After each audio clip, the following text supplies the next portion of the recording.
কর্মচারী ওষুধকালে মালিক সুস্থ হবে? কখনো হবে না। তাই যেই রোগী তাকেই ওষুধ খেতে হবে না। তাই ধর্মচর্চা আপনাকেই করতে হবে, না অন্য কেউ করলে হবে? ধর্মচর্চা তথা আধ্যাত্মিক চর্চা আপনাকেই করতে হবে।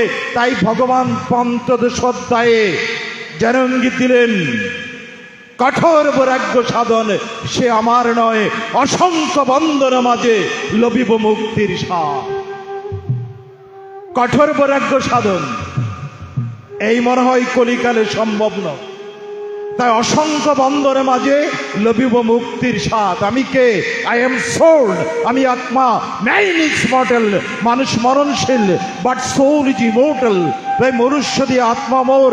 তাই আত্মতত্ত্বের কথা বলতে গিয়ে ভগবান শ্রীকৃষ্ণ বলছেন, আমি সে আত্মা। তাই কৃষ্ণ ভক্ত কেমন হবেন? আছেন এখানে কৃষ্ণ ভক্ত আছেন, সন্দেহ আছে। কৃষ্ণ ভক্ত কেমন হবেন? তিনি ভগবান শ্রীকৃষ্ণের বাণীকে জানবেন এবং মানার চেষ্টা করবেন। তাই কৃষ্ণ বলেছেন, আমি আত্মা। মানবেন? এখানে একজন আছেন যে কৃষ্ণ বলেছেন, আমি আত্মা, আই এম সোল। মানবেন? তাই কৃষ্ণ ভক্ত কি করবেন? কৃষ্ণ কথার সাথে মিলিয়ে গুরুকরণ করবেন। কৃষ্ণ কথার সাথে মিলিয়ে গুরুকরণ করে যদি সঠিক গুরু নির্ণয় হয়, আর গুরুদেব কি করবেন?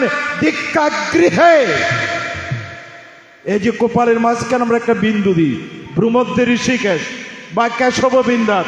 তাই গুরুদেব গুরুর ভূমিকা এসে দীক্ষা গৃহে এই আজ্ঞা চক্রে কপালের মাঝখানে এক সূক্ষ্ম জ্যোতির্ময় তেজবিন্দুর দর্শন দেবেন।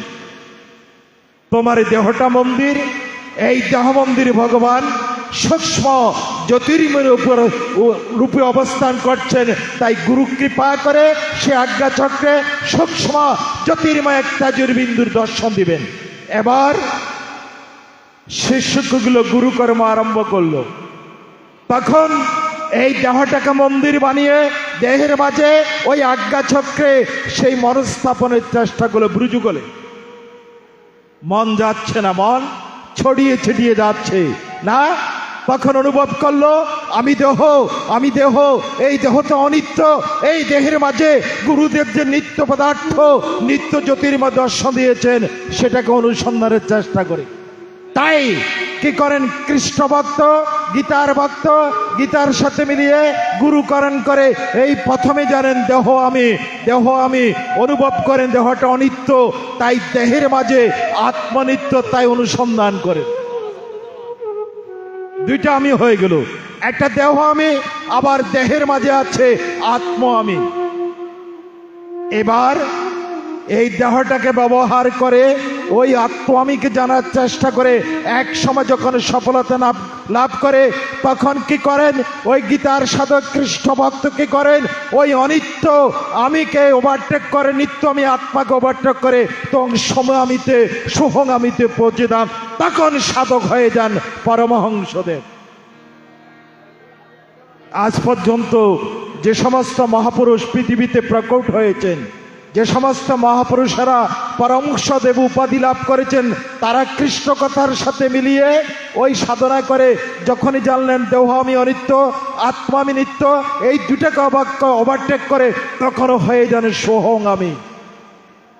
তখন হয়ে যান গুরুর ব্রহ্মা গুরুর বিষ্ণু গুরুর দেব মহেশ্বর গুরুরেব পরব্রহ্ম তস্मै শ্রী গুরবে নমঃ। অধস্য গীতার ষোড়শ অধ্যায় দৈবাসর সম্পদে বিভাগ যোগ শ্রী ভগবান উবাচ অবয়ং সত্য সংশোধির জ্ঞান যোগ ব্যবস্থিতে দানং দমস্য যজ্ঞশ্চ সদ্দর্শ পর্যবম। অহিংসা সত্যম ক্রোধ তগ শান্তিরপশনম দয়া ভূজোত্তবম মারদমন্দ্রীর চাতলম তেজক্ষমাদ্রীদুষোচম অদ্রোহনাতে মানিতা ববন্তি সম্পদং দেবী মে অভিজাতস্য ভারত দম্বদ্ধর্পণরক্ষ ক্রুধ পরশমবচ অজ্ঞানং চ বিদদস্য পার্থ সম্পদমাশুরিম দেবী সম্পদে প্রবক্ষায় নিবন্ধে আশুরে মাতা পাথি সম্পদং দেবী মে অভিজিত পাণ্ডব দৌভূত শরগল কাশ্মীর দৈবাশ্রে বচ দৈব বিস্তর ভক্ত আসন পার্থমে শ্রেণু প্রভৃতিং চ নিবৃত্তিং চ জননা বিদুরাশরহ নৌষ জগন বিচার অনুসত্যং দশবিদ্যতি অসত্যং প্রতিষ্ঠন্তে যমেশ্বরম অপরস্পরং সম্ভুতম কি মন্যত কামিত কম ইদাং দৃষ্টদ্ধ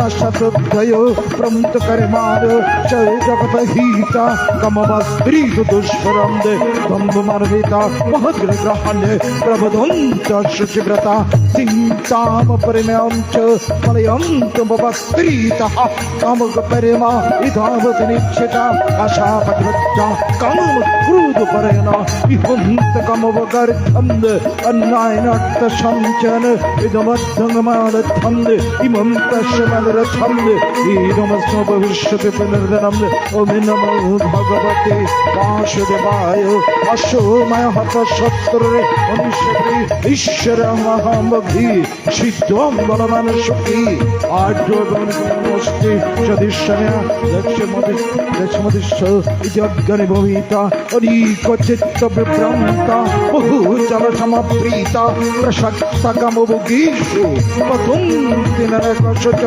আত্মসম্ভাবিত স্তবেদা ধনমান্বিতা চিতুঞ্চন মে জগতে দমিপুরিবকম অহংকারং বলং দর্পং পাম কুতুন্ত চংসিতা মম আত্মপ্রদেশু প্রদ্বেষং পশ্যকা তানহং দিশত কুরান শরম শিপামি দশম সুবন্দ অর্জুনেশু আশুরিং জনিমা পণ্ড পৃচ্ছরি মনি জরমনি মম প্রভকন্ত ততো দন্ত বন্দ্রতিম ত্রিবিধ নিরকশেদং দানশনাত্মনঃ কাম ক্রোধস্তলোভশ তস্মদমুক্তজতে ইতি মুক্ত কন্ত তমদস্মরহ আচরৎপর্শতি পরমঙ্গতিম যশাস্ত্রবিদমৎসচ্ছ বর্ততে কাম করত ন সিদ্ধি বাপ্নোতি ন সুখম পরমঙ্গতিম তস্মৎসংক্রমণন্তি কার্য গত্বা শস্যবিদনুক্তম কর্ম কট্টরসি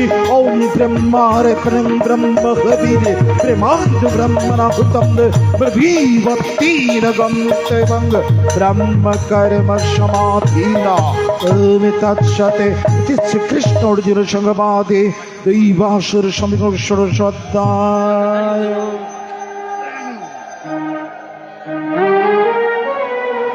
অথ শ্রীগীতার সপ্তদশ অধ্যায় শ্রদ্ধাত্ম বিভাগ যোগ অর্জুন উবাচ যে শাস্ত্রবিদবৎসেজ্য যে দন্ত শ্রদ্ধানিতা তেষাং নিষ্ঠাতুক কৃষ্ট সত্তমঃ রজস্তমঃ শ্রী ভগবান উবাচ ত্রিবিধ ভবতে শ্রদ্ধা তিহীনং চ স্বভাবতঃ সাত্ত্বিরাদিতি চৈব তামুচংসেন সত্তানবশরবস্য শ্রদ্ধা বভূতি ভারত পুরুষো শ্রদ্ধা সেবচ যে দন্ত সাত্ত্বিক দেবান যক্ষর সরসা পীতন ভূত গ্রন্থনে যে দন্ত তমসজনা অশাস্ত্রবীতং ঘোরঙ্গ তপন্ত তপদনা দম্ভহংকার সংযক্তা কামরগবনমিতা ক্রশন্ত শরস্তম বুধগ্রমতদশ মঞ্চ মন্ত শরতন তন বিদ্যশরচার অরস্ত বিশরবস্য ত্রিবিধপতি প্রিয়ঃ যক্কস্তবনং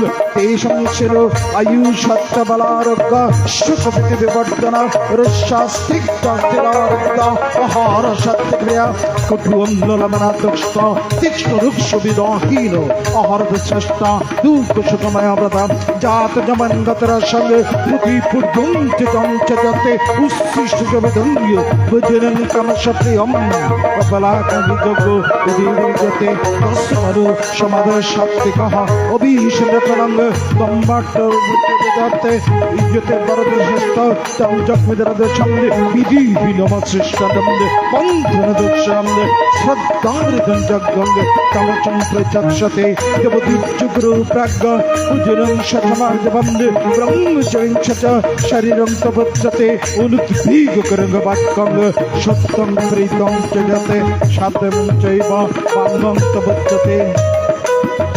ओम नमो भगवते वासुदेवाय मनो प्रसादत समत्तन् मनो आत्मविग्रह पव संशुद्धीरित तत् तपमानस्ते श्रद्धा परयद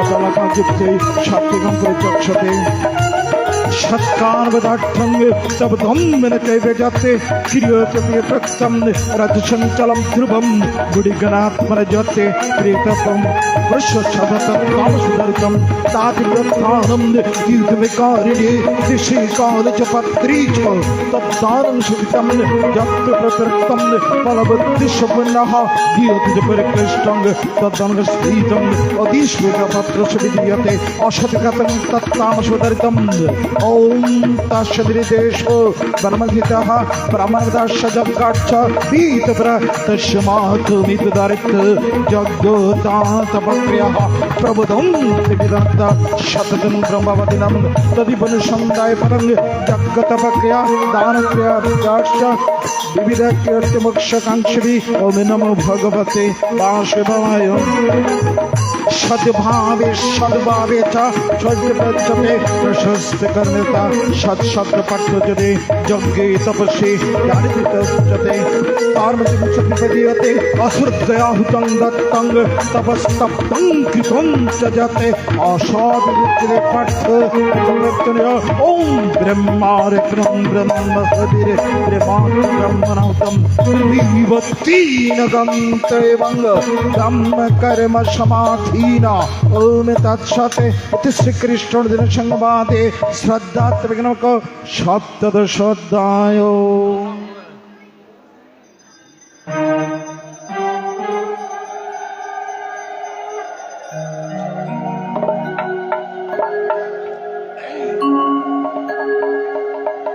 हेलो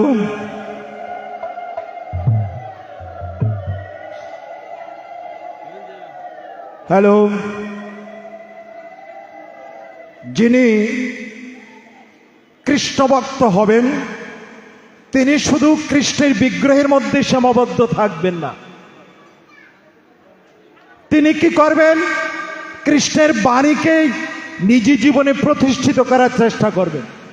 যখন তিনি কৃষ্ণ কথার সাথে মিলিয়ে ধর্মচর্চা করবেন তখন তার ভিতর প্রকাশ পাবে, তার ব্রেনটা হয়ে যাবে আইক্স ফ্যাক্টরি, একদম শান্ত। তারপর মুখমণ্ডলের ভাষাটা হবে সুইট ফ্যাক্টরি, মুখমণ্ডলের ভাষা হবে মিষ্টি। তারপরে হৃদয় হবে লাভ ফ্যাক্টরি, হৃদয় দিয়ে সবাইকে ভালোবাসবে। কারণ